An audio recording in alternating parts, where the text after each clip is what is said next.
Hi, I'm Chris Helder. Today I want to talk about what plagues so many real estate agents, which is that they watch their business go up and down and up and down and up and down, and there's no consistency. And the number one thing that drives consistency in real estate sales is prospecting.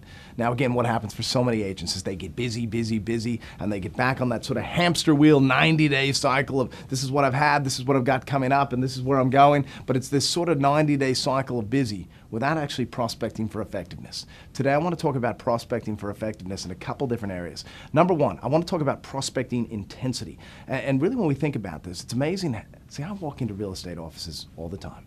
And I walk into offices and I get the vibe on the place. For example, sometimes I walk in, I go, man, this place is the place I'd want to work. This is a place that I'd actually want to be at because there's energy, there's excitement, there's things happening in terms of prospecting. I walk in some offices and I walk around and I look at the people and I'm like, what time's the viewing of the body?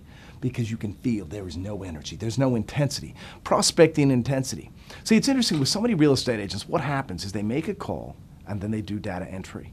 Now this is a very dangerous place to be. For example, this is what happens. They're on the phone, they're going, so did you have interest in 25 Smith Street? No, not quite the one. What are you looking for? Okay, all right, terrific. And they hang up the phone. They hang up the phone and then they got the computer. And here they go. Mr. and Mrs. Jones, 25 Smith Street, not interested. And they're exhausted. They're tired. It's call, data entry. Call, data entry. Call, data entry. Well, after 3 of these calls, guess what? They need a coffee. They need a break because it's not prospecting with intensity. Again, we pick up the phone. We pick up the phone with prospecting intensity, right? It is call, right? We do the data entry later. We get the piece of paper in front of us and we take down the notes. Notes. Here's what happens, big line. Notes, big line, right? Away we go. We're going to come back and do the data entry because it's call, and we create that sort of prospecting intensity. This can happen in a 1 hour span of time where everybody in the office is buzzing. We create the hour of power. We make sure that that time is prioritized on a weekly basis, on a daily basis, whatever it's going to be for you. But ultimately, prospect with intensity, number one. Number two, after we move past prospecting with intensity, who are we actually calling? Who are we actually calling in this space?